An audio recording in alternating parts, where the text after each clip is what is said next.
Welcome all, all the panelists, all the VIPs. I want to especially welcome Dr. Malcolm Johnson, Deputy Secretary General ITU Geneva, and we have lots of VIPs with us. We have Professor Dr. R.K. Khandan. He is former Vice Chancellor of UP, one of the university in UP, and now President R&D with the India's largest India Glycol. Sorry, we have Kaminder Kumar, Director at TCIL. We have Dinesh Tyagi, CEO CSC. We have Manpreet Singh Manna. We have James Martin. We have Mr. Rajendran. We have also university people from 3-4 other universities. I'm not giving names to save the time. We will also be joined very soon by Dr. D.K. Modi, Chancellor, K.N. Modi University, and Mr. Anil Sahasbuddhe, Chairman, AICTE. Also want to welcome and thank the ITU team here, Gitanjali and Karin, and another name I'm not able to pronounce properly. Thank you very much. Now, what we have seen that COVID-19 has changed the world and the way human lives. It made us realize that we have to find new options for developing and achieving SDG goals. The focus is now online virtual. SDG 4 is to ensure inclusive and equitable quality education and promote lifelong learning opportunities for all. In education at all levels, countries around the world reached fast and moved everything online, whether education, teaching, exams, learning, certificates. Education as a social institution is organized in many different manners around the world, reflecting variations in the underlying philosophies of what education is and all about to achieve. COVID has brought all of them flat, simply online. New ways and means now are being thought to impart education and cultivate knowledge in students. This is resulting into digital transformation. During COVID lockdown and continuing, the private and public sector institutes closed down. Some are opening up, some we don't know when opening up. Across the world, educators are faced with new situation, online teaching, instructions, suddenly something everyone or assume to able to master. Many of teachers, educators are moving into unknown with neither the time nor the knowledge to reflect critically on the wide range of research. With these opening remarks, I would request Dr. Malcolm Johnson, Deputy Secretary General ITU, to kindly give his opening address. Thank you very much, Professor. Good morning, good afternoon, good evening, wherever you're joining us from. Namaste to my friends in India. I'm delighted to join this workshop organized by CMAI, Association of India. It's a long supporter of WSIS Forum and a long association with ITU. And Professor Goya is a very good friend of mine. Last year, I was pleased to join him for the CMAI Summit and Awards in Delhi. Unfortunately, we can't do it this year, so I'm very pleased to join you virtually. The Sustainable Development Goal 4 is the education goal. It aims to ensure inclusive and equitable quality education and promotion of long-term learning opportunities for all. And this SDG, like all SDGs, will rely heavily on information and communication technologies for their achievement. Never before has there been so much reliance, appreciation, and emphasis placed on the important role of ICTs as during this lockdown we're experiencing. During this time, billions of people around the world have been able to continue their work and studies, care for others, and remain connected to loved ones. In ITU, we've been able to continue our business through home working and virtual events such as this. And although we miss meeting each other, of course, these virtual meetings do allow for wide participation. And we've seen that in the WSIS Forum so far. Over 4,000 participants so far in these workshops. Of course, there's a lot of lessons to be learned from this experience, and I'm sure we will come out of it for the better. ITU research shows that the lack of digital skills remains a major barrier for the uptake and effective use of the internet, especially among marginalized groups and populations in the rural areas in particular. As we know, 3.6 billion people around the world are still not connected to the internet. As a contribution to developing digital skills, ITU just released the Digital Skills Assessment Guidebook to help countries, in particular developing countries, undertake national digital skills assessment. Now, this guidebook is available on the ITU website, and we hope that it'll help many young women and men to develop their digital skills. ITU has also joined with UNICEF to launch what we call the GIGA initiative to provide connectivity to every school in the world.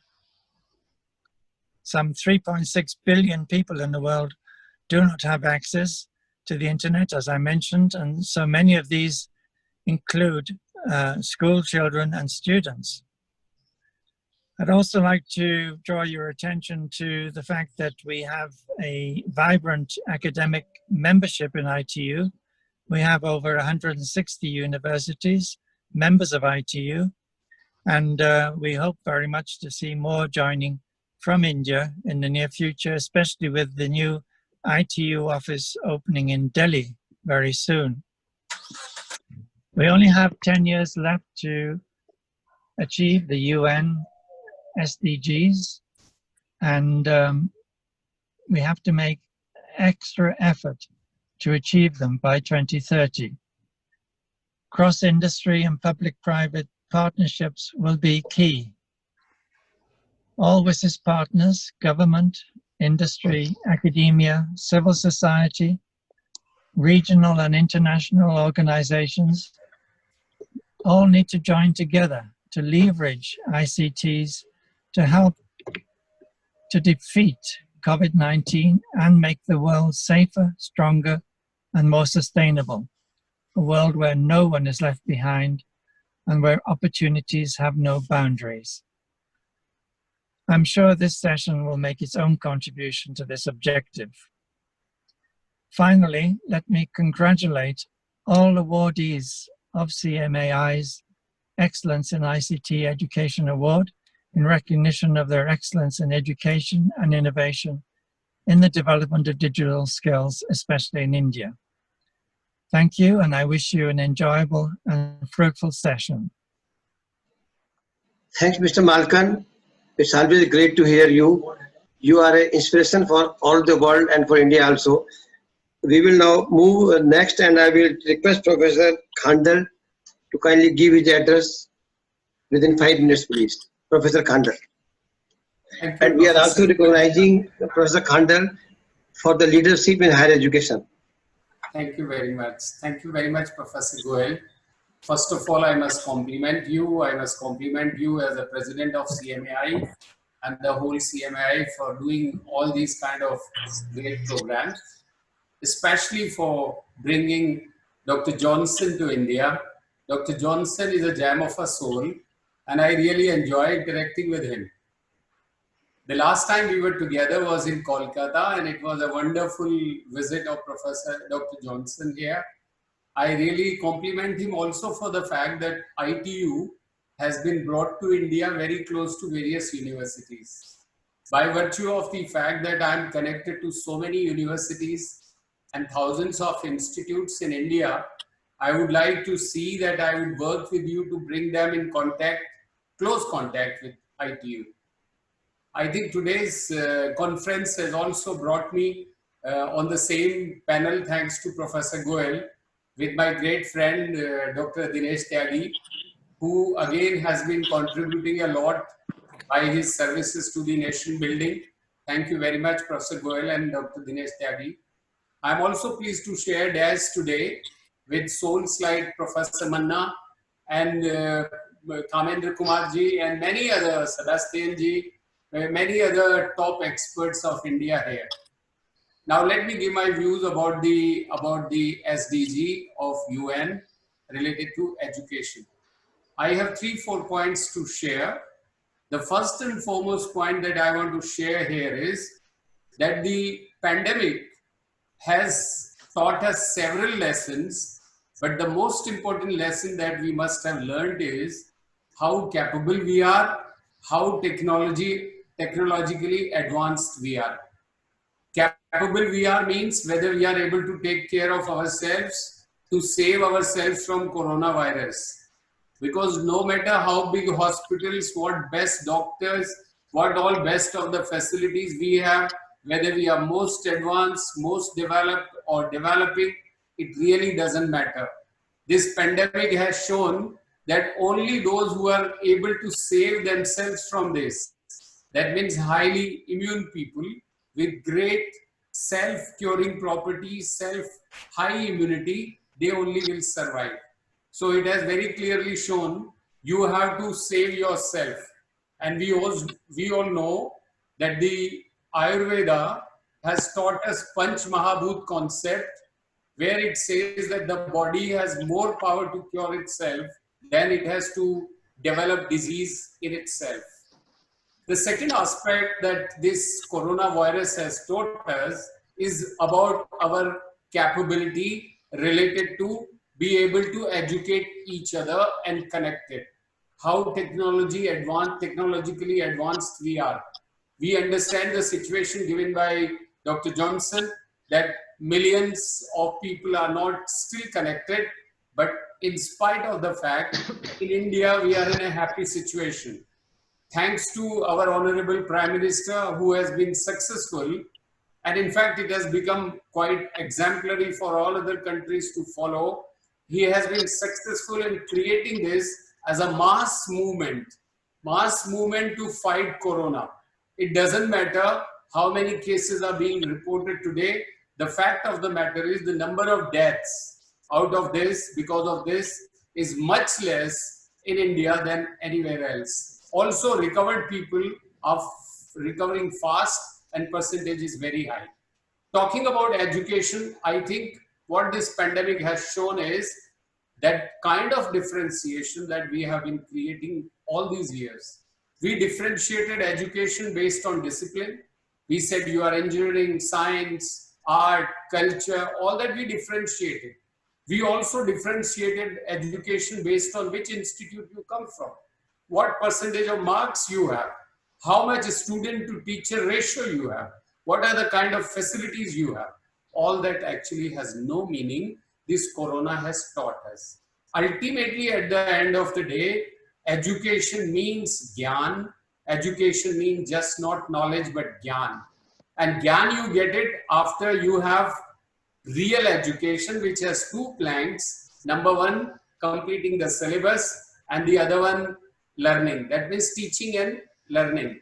In times to come, all of us have to come back to the education in real way, in real sense. You are educated so that you are not scared, you are not worried about your employment, what you will do in life in future if you don't have employment. This pandemic has shown that now we are supposed to reset, like in the telephone and mobile phone, we have a factory setting. I think this corona pandemic has taught us that we should go back to factory setting. Just imagine in India, out of 100 students passing out 10+2 exam, only 30% go for technical education. 15% go for medical, 15% go for technology. 70% of them, and the cream of them actually go for subjects like commerce, finance, accounts. I think it's time that the real knowledgeable, talented youth should go for technology, because that will be the future. Not going for money, not going for package. So I think let us be all educated and focused for Gyan. Let us be all capable and be immune to all sorts of disease, not depend on virus. I think with these words, I would like to say thanks to Professor Goel, and I would like to say that this program is really a platform which will bring all talented people and all energies together to see the bright future of our youth. Thank you very much. Thanks, Professor Dr. Khandal, and to other panelists. I consider Professor Khandal as my guru and mentor. Next, I am going to request Mr. Kamendra Kumar from TCIL, friends and delegate attendees. He represents a body in India which for the last so many years is giving education online to more than 50 or 60 countries. Mr. Kamendra, we are also recognizing you as leadership in innovative virtual education, and we request you to kindly share your views within 3 minutes on the experience of TCIL for multiple countries education online.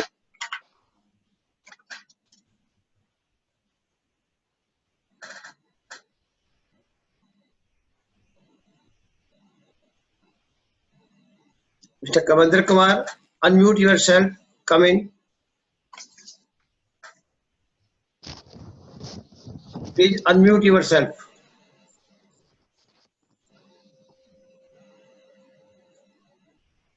Mr. Kamendra, yeah. Yeah, respected Professor Goel, esteemed dignitaries, delegates, ladies and gentlemen, it's a great honor and privilege for me to get an opportunity to speak in this August gathering. My heartiest congratulations and best wishes for the World Summit on Information Society Forum for this event organized by CMAI and ITU. Out of the 17 Sustainable Development Goals, we are talking here about the most important goal, SDG 4, equitable quality education and promotion of lifetime learning. I am happy to share that my beloved organization TCIL, which is under Ministry of Communications, Government of India, had been continuously promoting this cause for the last 2 decades in true letter and spirit. As you are aware, out of 10 targets and the 11 indicators of SDG 4, target 4.3 is equal access to affordable technical, vocational and higher education.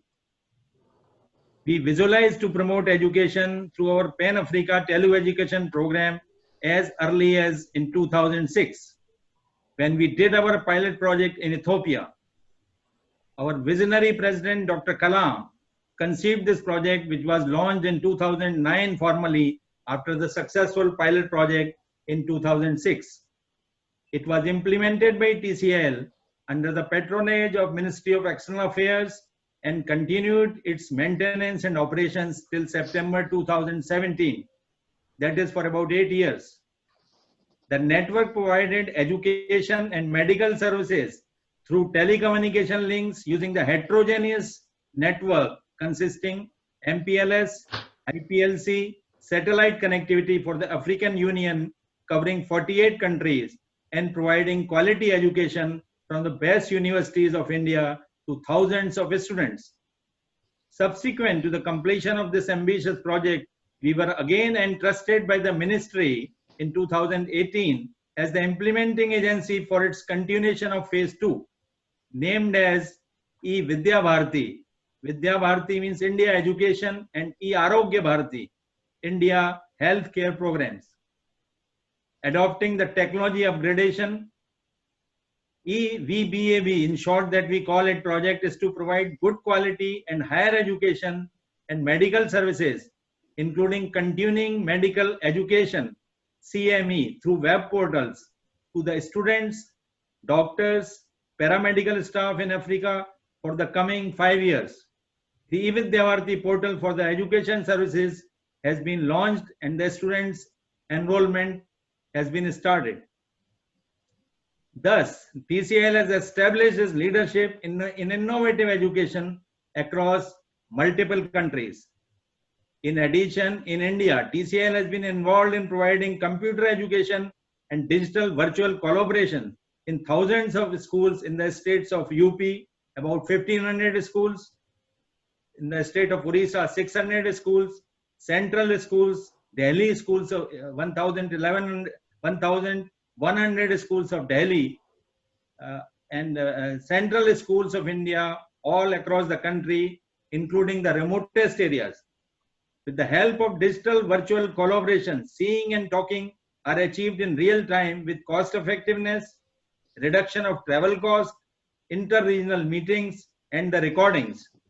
It also teaches the students for the better collaboration, efficient use of manpower, teaming spirits, and interpersonal skills, effective use of skill tools by the teachers for the quality education. In nutshell, now maintaining the virtual discipline imposed by Professor Goel, I shall like to conclude our firm commitment for the greatest goal SDG 4, that we shall continue our leadership in innovative virtual education across the globe with our proven technical expertise and the credentials for the last 4 decades. Thank you once again with best wishes. Thank you. Thanks, Mr. Kamendarji. Thank you very much. Friends, now I'm inviting Dr. Dinesh Tyagi. It is a rare thing in India to have Mr. Dinesh Tyagi with us, and I'm having him with me for the first time. Thanks to him for this. In India, he runs something called Common Service Center. We have around 400,000, and they are empowering the village people, the ordinary people who may not be so highly educated, and they are doing lots of e-services. So I request Mr. Tyagi, and we are, Tyagi Sahab, recognizing you for leadership in empowering our digital common citizens in India. Mr. Tyagi, floor is for you for 3 minutes, sir. Thank you, Professor Goel, Dr. Malcolm from ITU, and other panelists, distinguished panelists. First, it's a great privilege to be part of this webinar. And we run common service centers across the country. And during the COVID time, one of the things the government of India did was that it transferred money into the account of 400 million people. These 400 million people, largely in rural India, were to see whether the amount has come to their account or how do they withdraw that amount. There are only 50,000 branches of bank branches in rural India. It was impossible for anyone to cater to 400 million people through 50,000 branches. Common Service Center with 4 lakh access points tried and helped these citizens in enabling them to know that the amount has come to their account, and also enable them to withdraw the money as per their convenience. We use Aadhaar-enabled payment system, which is a good technology, simple to use, and we try and do that part. During the COVID time, our access to financial services got enhanced significantly for citizens, especially those live in rural India. One of the points which Dr. Malcolm mentioned was the access to internet. We also working in creating access to internet because in India, the BharatNet is one which basically takes fiber to the panchayat level. After the panchayat, how do we take it to a citizen is the responsibility given to CSCs. These common service centers, which are run, operated, managed by a local person who lives in the same community and has enterprising skills, invests his own capital, then create access to internet for the citizen. You will be all surprised to know that during the COVID time, our terabyte use, our uses of data uses in rural India has enhanced 3 times. It has gone 3 times. All other things may have got affected, but the internet uses has significantly enhanced in rural India, and thanks to the BharatNet and thanks to the common service effort in creating access to this. The second point which Dr. Malcolm mentioned was the digital literacy. Government of India has a program called Prime Minister Gramin Digital Sakshata Abhiyan, which is to make 600 million people digital literate. We have done almost about 300 million of them. And because of the COVID, there's an impact on it, but we're creating digital. I think digital literacy and creating access to internet will empower communities. And the objective both for ITU and also the Sustainable Development Goal will get fulfilled significantly. That is the mission of the Government of India, and that's an objective of common service to create access point for them. The other thing which we do is, we do for education. A large number of students who couldn't go to the school, so we run these educations and we allow students to come and try and get the education using simple techniques, both for the Common Service Center, since they have computing infrastructure and internet access, and a technically qualified person, he enables students to come and access the computer and use it. We are also trying to helping students to get the online classes into the Common Service Center. We almost run an Olympiad for children to create excitement. We run a cyber security course program for students in order to run and use internet. And we have a large number of clientele from rural India who through the Common Service Center are now running cybersecurity programs. So the education, of course, we have large number of schemes and program, almost everything which a citizen in rural India wants to learn, whether you want to appear for civil service exam, of IIT coaching or medical entrance exam, everything is done through Common Service Center. That is the biggest. So we are creating, we are actually removing the digital divide in enabling rural citizens to get access to the same thing as happening in urban areas. The last, of course, is that during the COVID, one of the things affected that people were not able to go to a hospital or access normal medical services. We ran a telemedicine program, one of the largest network of telemedicine service in the world probably. And we do large number, we do a homeopathy, allopathy and Ayurvedic, all three medicine services. Any person can go to the CSC, to the doctor through a small video conferencing application. And after that, the doctor and the patient talk to each other. The medicine prescription is given to them. And we have an online platform where you can even buy a medicine. Homeopathics are dispensed. So we dispense medicine. We also do some part of diagnostic and do teleconsultation. I think last time when I met Dr. Malcolm in Delhi, along with Professor, I did mention we do it what we call DBT, a digital doctor, a digital banker, and a digital teacher in every village. That's an ambition, and that's what we have done. There may be still some gaps here and there, but we're trying to fill up those gaps in trying creating the stakeholders, bringing together both private and government, and supporting them in delivering services. The latest, of course, we run an e-commerce platform. We call it CSC Grameen e-store, where urban areas you can buy goods through a mobile phone. In rural India, there was nothing available. They were not even supplying. So we created a local merchant app and a local customer app. Both can supply. The merchant, which is our CSC entrepreneur, who can buy locally goods, fish from fish farm, mangoes from mango farm, and something from the shops around, and supply to local customers. We got more than 100,000 of these running now and doing that part of them. In one day, we had 140,000 of the transactions done in one day to the same platform. So we are creating this opportunity for them in order to do that. What COVID has given us huge opportunity, especially for people who work in ICT space. I don't know about others, but ICT space will open huge opportunity for them. We are innovating and we have large number of opportunities now coming in our way and trying it. We are working with the migrant labor, which has gone to villages, how to upskill them, how to try and use the stakeholders in order to recruit them and help them. All that part of the work is possible because of the network. The network is very large, and about 80,000 are run by the women. As usual, these women entrepreneurs are far better than the men because of their credibility and their acceptability. So in nutshell, what a common service center is, make life simple. He doesn't have to go to government office. The objective is that no person in the village should be asked to go to government office. Everything can be delivered to his home or very close to a place where he lives through a common service center. That's an objective. And that day, the citizen in this country will start loving government and government servants. Otherwise, whether you do a good job or not a good job. Common service centers through the road also create enterprises. We have now got about, since about average 5 people work in every common center. So we got 2 million people now employed in common service center. And these amazing people, I think Indians by nature are very enterprising. You need to promote them, help them and support them. If you can do that part of the work, they can do wonderful job. And a country with enterprising and entrepreneurship only has a growth pattern and also becomes a world leader. If you can't support enterprise and entrepreneurship, it will be difficult to meet the expectation. ICT and CSC are playing a significant role in creating enterprises, nurturing enterprises, especially in rural India, and trying and supporting people to build businesses in around what they live in.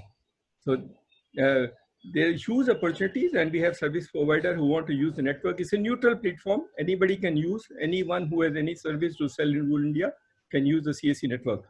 Of course, we negotiate on what a common service center operator will get as a margin, but that's the only thing we do it. So thank you, Professor Goel, and thank you, the ITU, for inviting us to join this webinar. It has been good to share our experience of what we do in rural India. Thank you very much. Thank you, Mr. Tyagi. Thank you a lot. Sir, we have been joined by Anil Sahasbudde, Chairman AICTE, All India Council of Technical Education. I request him to kindly join in. We are recognizing him also.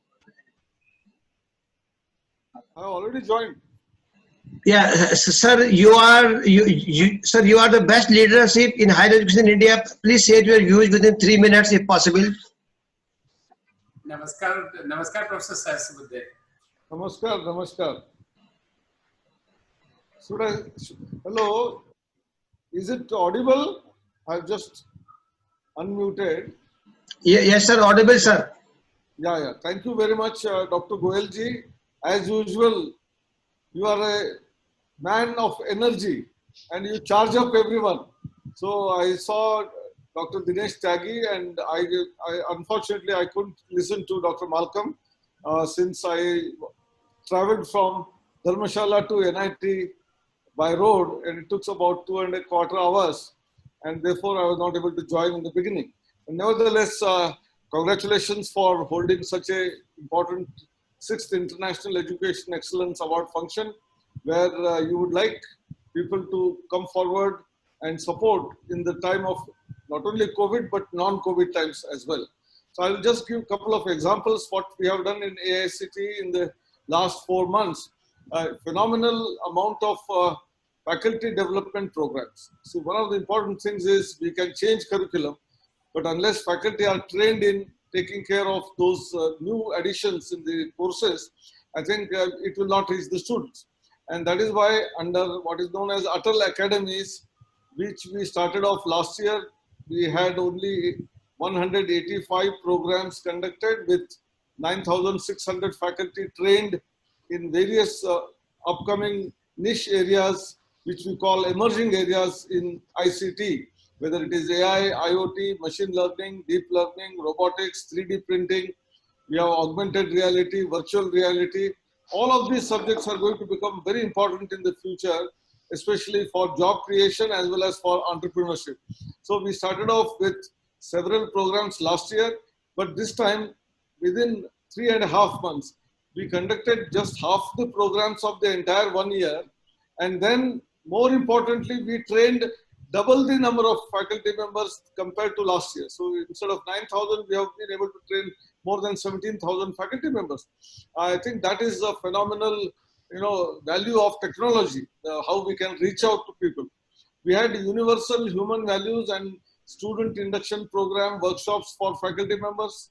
We had examination reforms based workshops because we are all tired of rote learning methodology of question papers and higher level of learning by Bloom's taxonomy, where we understand the subject, application of the subject, how do we analyze data, synthesize data, how can be innovative. All of these are never a part of the question paper earlier. So we have started driving home the importance of how do we evaluate students. And this helps in accreditation as well.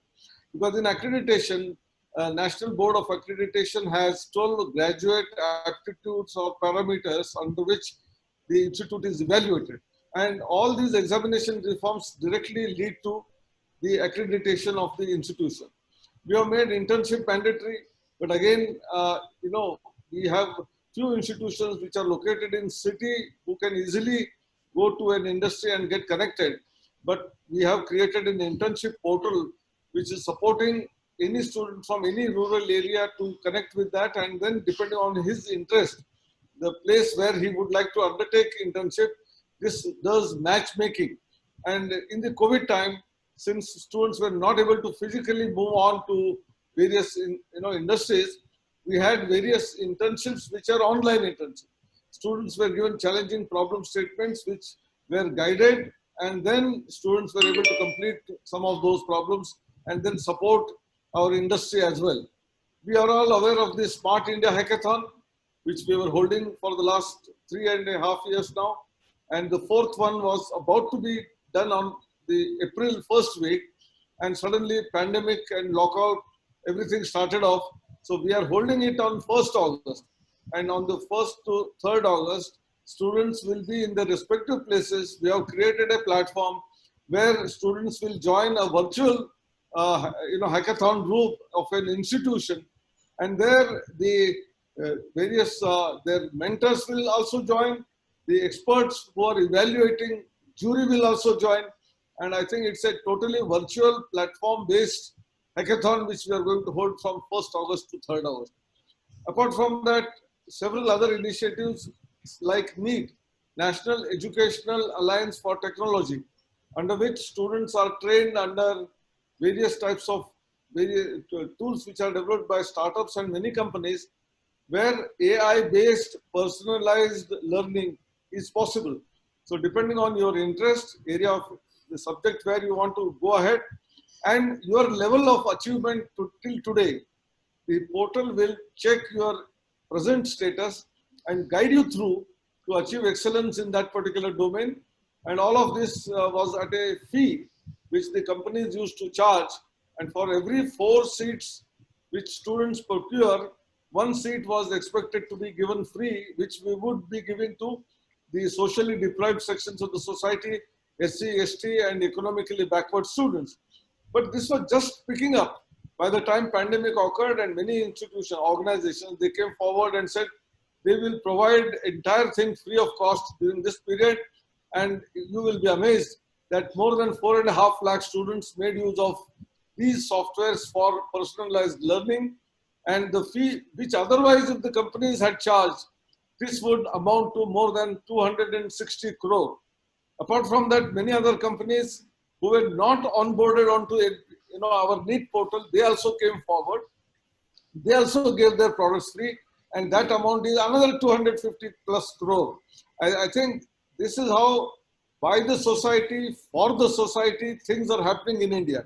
And I was listening to Dr. Dinesh Tyagi. I think ours is a nation which is entrepreneurial. Ours is a nation which can create startups. Ours is a nation which can do plenty of things given a small opportunity. A window of opportunity is which they are looking at. And when we started off online classes and talked about online exams, one of the questions often raised is our internet penetration is not there in remote places.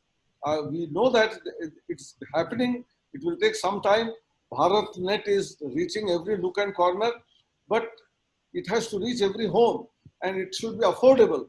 I think that is where we need to work in the immediate next few months after the lockdown is over, and create an environment where students can take courses from Swayam. Manna is visible here, so he is part of that initiative when we started off that. And then Swayam Prabha channels are there, and students will get courses of their choice, of the choice of their professor, from anywhere, by any device, at any time. I think this is again the power of technology.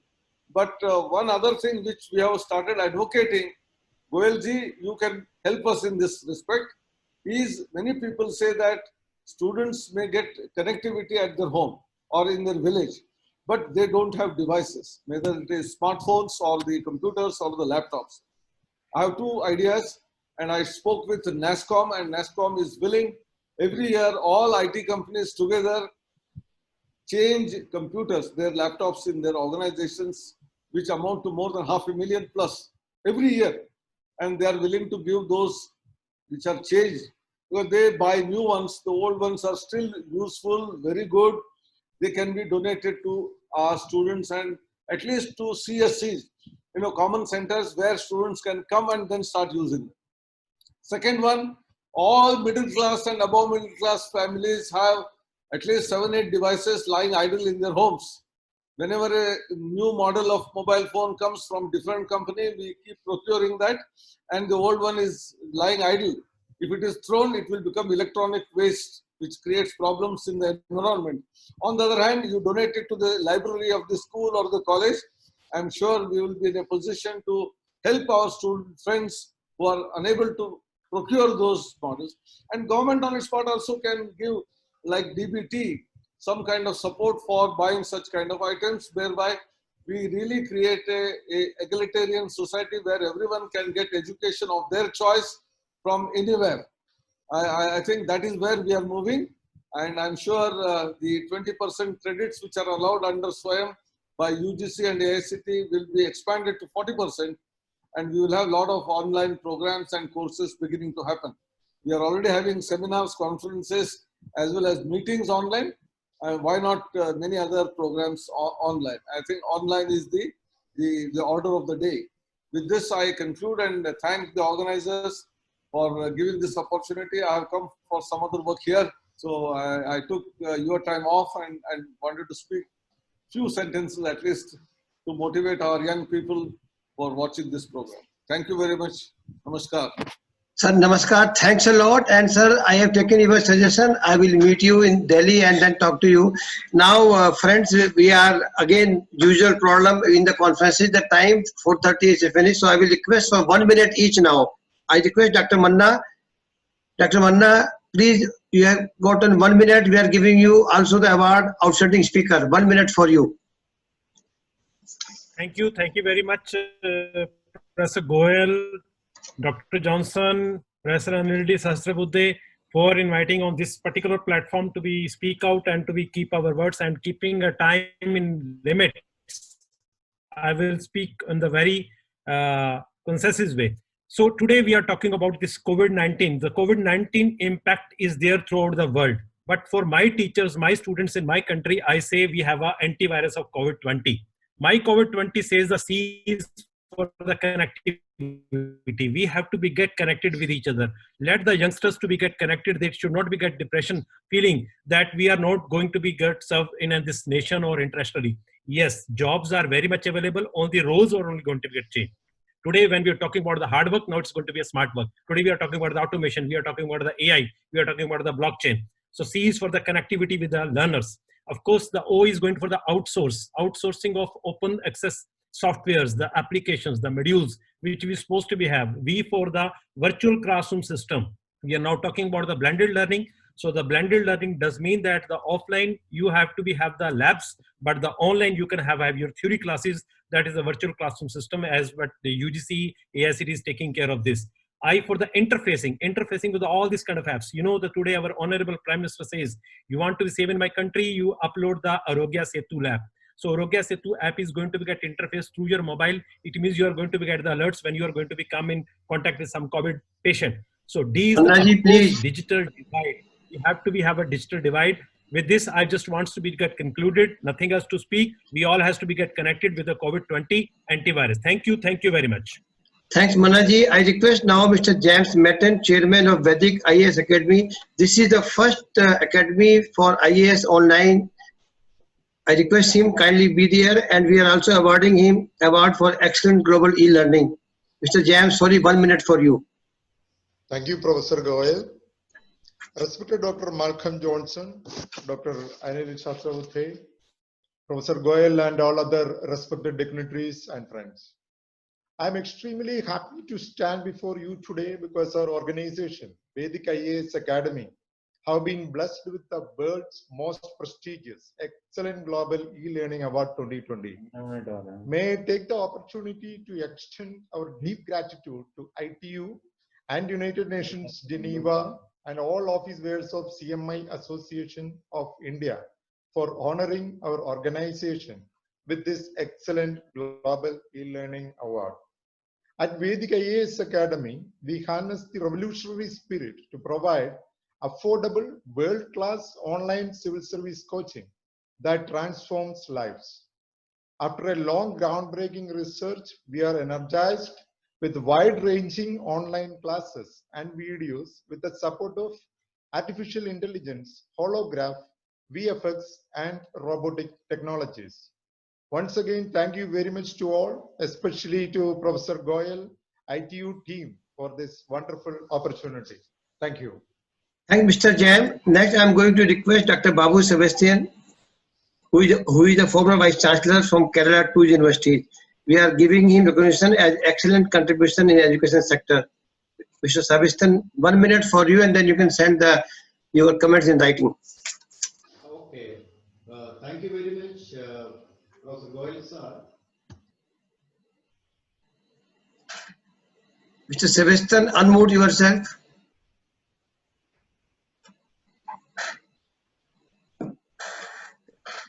Thank you very much for Professor N.K. Goel, sir, respected Malcolm Johnson, Anil Sahasrabudhe, Rakesh Kumar, and all the dignitaries on the dais. I wish to draw attention of the ITU, we see for need of forming a group for International Council for Content Accreditation, ICCA. In the light of COVID-19 pandemic, globally all educational institutions are shifting from traditional face-to-face learning to advance the online platform. Unfortunately, our teachers and educational leaders are not fully aware about the art and science of online teaching.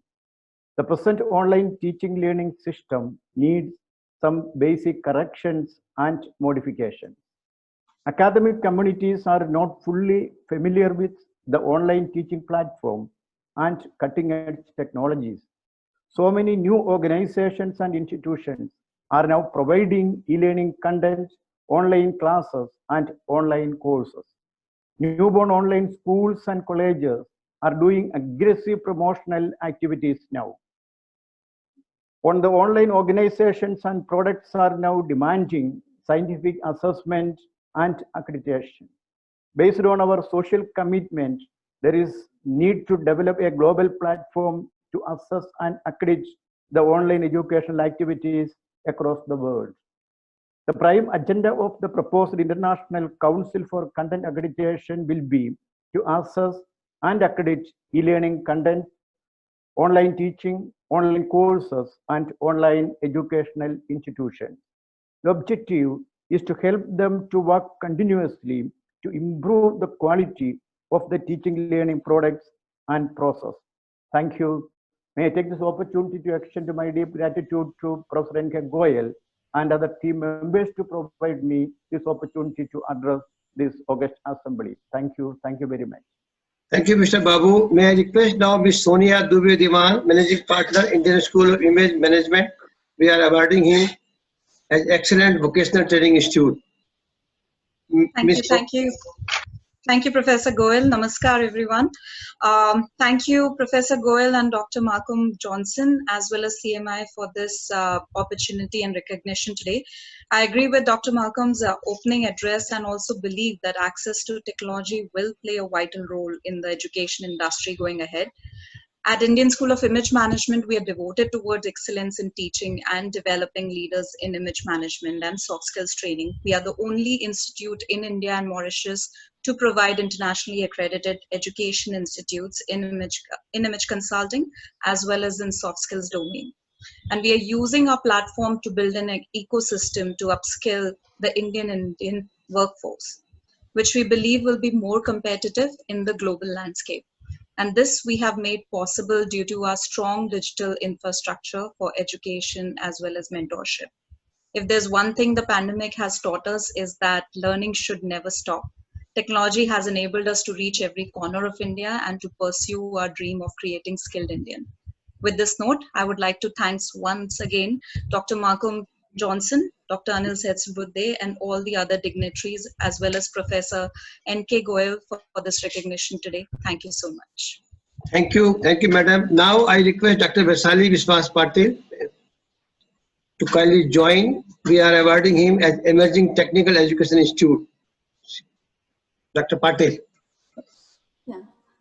Good afternoon, everyone. Respected ST dignitaries, the panelists, and today's attendees. On behalf of International Institute of Information Technology, I am very privileged to receive the honor as Emerging Technical Education Institute. And on behalf of our institute, I am very thankful to the judges for considering I2IT eligible for this award. I2IT was established by late Shri Prahlad P. Chhabria sir, the founder chairman of Phenolec Group of Industries and a well-known philanthropist. And today, his legacy is carried forward by his daughter and our current president, Mrs. Poorna Katara ma'am, who believes that to fulfill the dream of shining India, health and education are the priorities for our country. And hence, education has to be taken to the masses. With this background, I2IT functions with the vision and mission of imparting quality education to undergraduate engineering students. At our institute, we strive to fulfill the growing needs of industry and putting our efforts to provide opportunities to our students to interface with the industry as well as to work on research projects in new frontiers of engineering and technology. The institute aims towards equipping the students to face the challenges in the domain of information technology, as well as in niche areas of engineering. I2IT has innovation and leadership as its mantra to bring down groundbreaking ideas and to provide the rock foundation for learning. On behalf of our institute, once again, I am grateful to the organizing team for honoring our institute with this award. Thank you.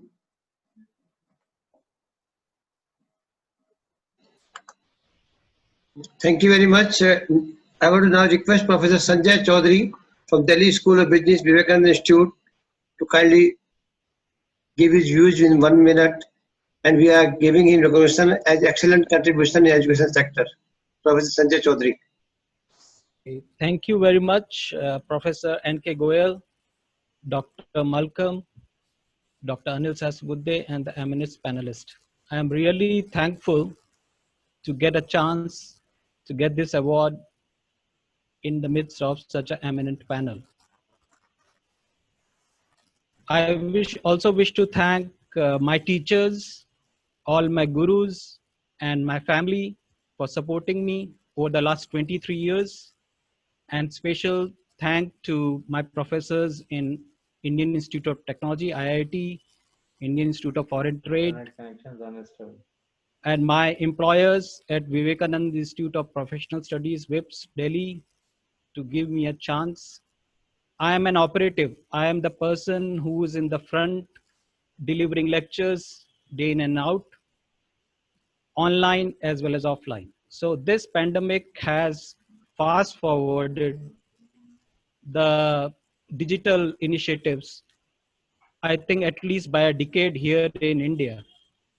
So what people who were initially a bit hesitant to do online education in higher education or in the lower primary level or secondary level, now they are forced, and actually most of them are happy about it. So this pandemic has given us an opportunity to leapfrog and move forward 10 years ahead, as well as online education and digital education, and the initiative which I heard from panelists has played a role in achieving SDG 4. I was looking at the report by SDSN Council 2020 report. They say pandemic has a medium impact on SDG 4. And this, I was also looking at if among the SDG 17 goals in SDG, one of the key initiatives, one of the key tactics or initiative that can fast forward achievement of those, education and skill is one of them. And definitely the initiative under CMI, ITU, the action point C3 and C7, which is area of information and knowledge, and C, capability building, digital education, online education, which I have been practicing last 23 years. Starting 2004, I was involved in launching mobile value-added service, what we call applications. Then in 2010, I was involved in distribution of low-cost open source laptops and tablets.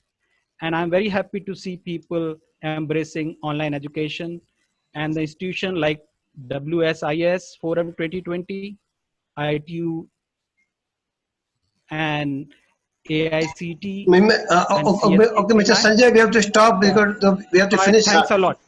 Thanks a lot. Okay. I really appreciate this award and recognition. Okay, thank you. Now I call upon Mr. M. Rajendran to kindly share his views in 1 minute. We are giving him recognition as excellence in educating masses on telecom technology. He has been using media for this purpose. Mr. Rajendran. Thank you, Professor Goel. Distinguished panelists of Dr. Malcolm, Dr. Anil Sahasrabudhe, all participants and all those who have taken time out to be connected.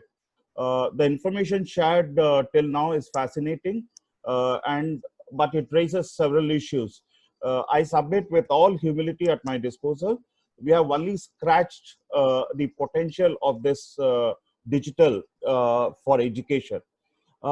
nature in the form of pandemic has allowed us, given an opportunity to reduce the gap between the digital haves and have-nots. In digital education, I feel one should not be constrained by a gadget, owning a gadget, a fixed place, time and syllabus. Most of the panelists who spoke earlier to me have alluded to this point, and I hope this can help bridging the digital divide. Going forward, societies, institutions, and countries will have to strike the right balance between digital education and traditional classroom teaching.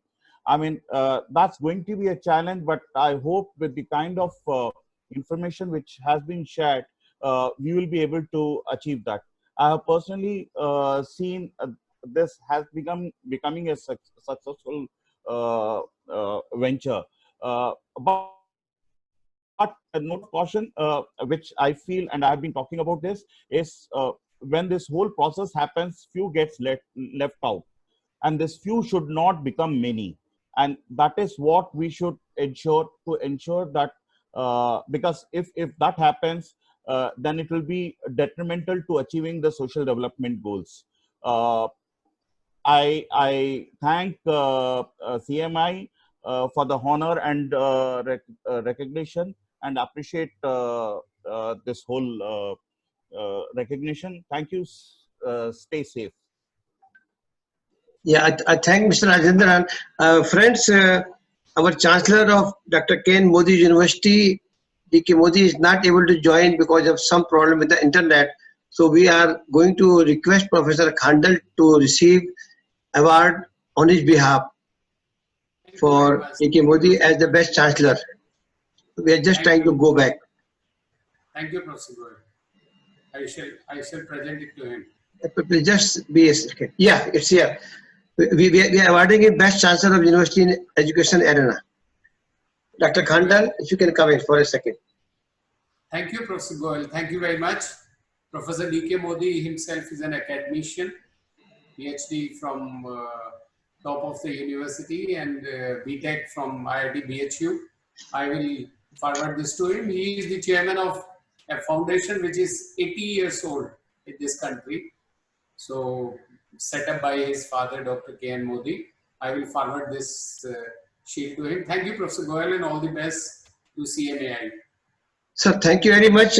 Now we still have 2-3 minutes, so we have few questions. I want to ask: is AICTE chairman still here? AICTE chairman is still here. AICTE chairman is still here? No, I think he has left. I'm here. Okay, okay, sir. In this conference, we have around 60 delegates from around 23 countries or so. So one of them has asked you, from India only, is online examinations available for AICTE affiliated engineering colleges? Yeah, it is indeed available. It depends on who wants to use it. There are, of course, challenges in using it because the institution may have the wherewithal, but when it comes to various students who have gone to their respective places, maybe towns and villages, where the connectivity may not be as strong as in many of the cities. And therefore, depending on the clientele, that is students, stakeholders, if it is feasible, they can certainly do it. There are many institutions. For example, NITI has conducted its entire examination, final examination, on online mode. Therefore, I don't think there is any ban or not possible, but you have to be careful. Because if some students are not able to take exam, you must make alternate arrangements for them. And with that, certainly online examinations are certainly possible. They are even possible to be proctored through the camera of the device, whether it is mobile or whether it is our computers or laptops. We all have a camera, and that camera can watch you, and the way you are moving ahead or your eyeball movement, you can be caught if you are copying. I think, therefore, online examination is certainly a feasibility. Okay, sir. I have one more question for Professor Babu Sebastian. Somebody is asking what is that you spoke about need of international recognition for online expertise? Mr. Babu Sebastian.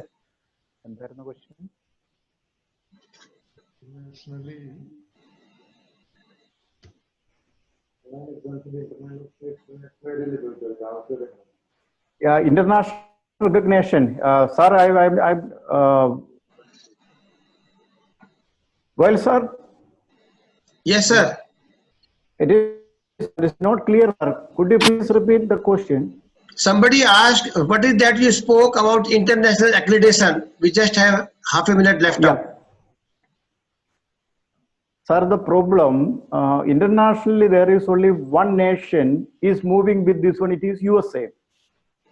USA banned online courses, online schools, online institutions, then online teaching because of poor quality of the teaching, and also they are only using this kind of mobile phone. In India also, all the institutions are moving with this one mobile phone, and the students are sitting at different places.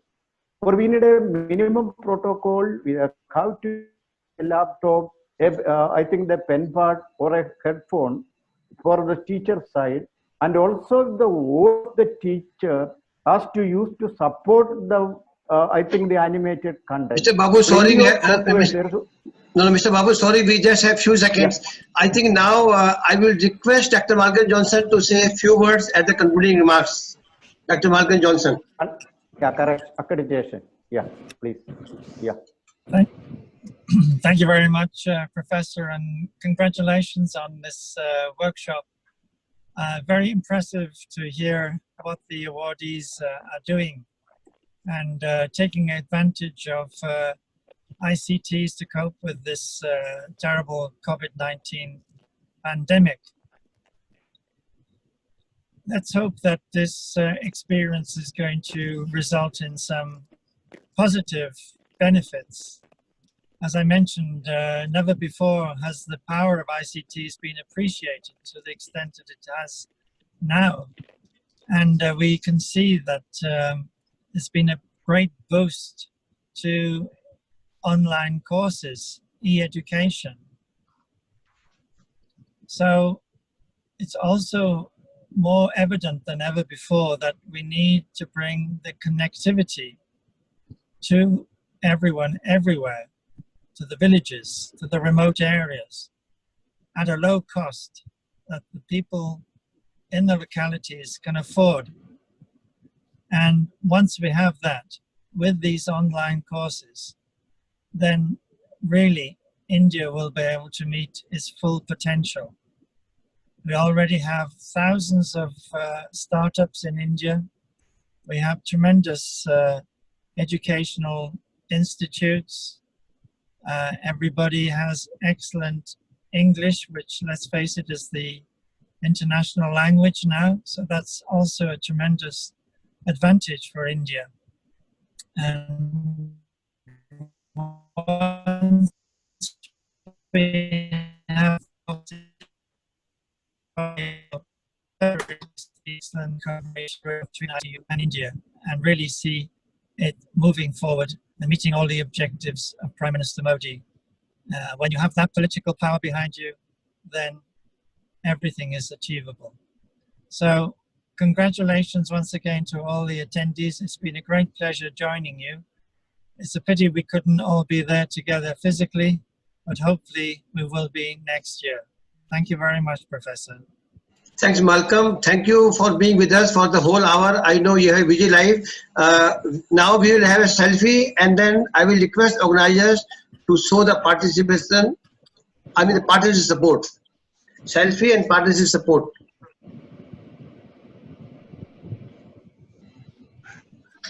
ITU team. Yes, thank you very much. Please look into the camera for next 3 seconds. Thank you. Now I request organizers to kindly show the partnership support for BC's forum.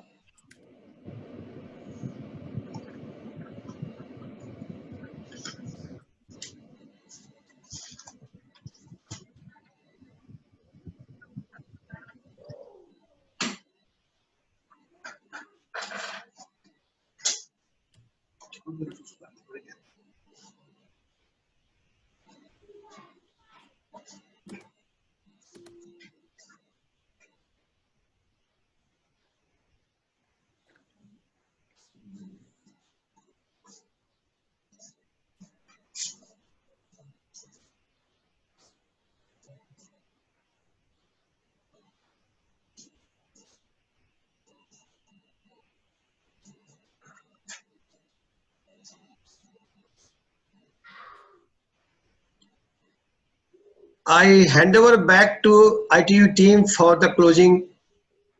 Thank you very much. Thanks to everybody. Thank you. Thank you very much, everyone, for this inspirational session. I would like, on behalf of this team, to congratulate to all the awardees and invite you and all the attendees to join the future VSIS Forum sessions, including today's high-level policy session starting at 2 p.m. Geneva time. Once again, thank you for joining, and we look forward to collaborating with all of you in the future. Thank you very much. Thank you all. Bye, Thank you, everyone. sir. Thank you. Bye. Thank you, Malcolm. Bye-bye. all. Thank you. Thank you, Goel sir. Thank you. Thank you, Bye. Malcolm. Thank you. Bye. Thank you, everyone. Anil sir, yeah. Thank you. Thank you. Ragesh everyone. ji, Yeah. Anil sir, thank you. Babu from Kerala. Thank you very much. Malcolm, you come to India very soon. Yeah. Once Hopefully. flights start and restrictions also are over, then everyone can travel and meet each other. I have ventured today to come to Himachal Pradesh. A new form here. Organizers now can close the conference, please.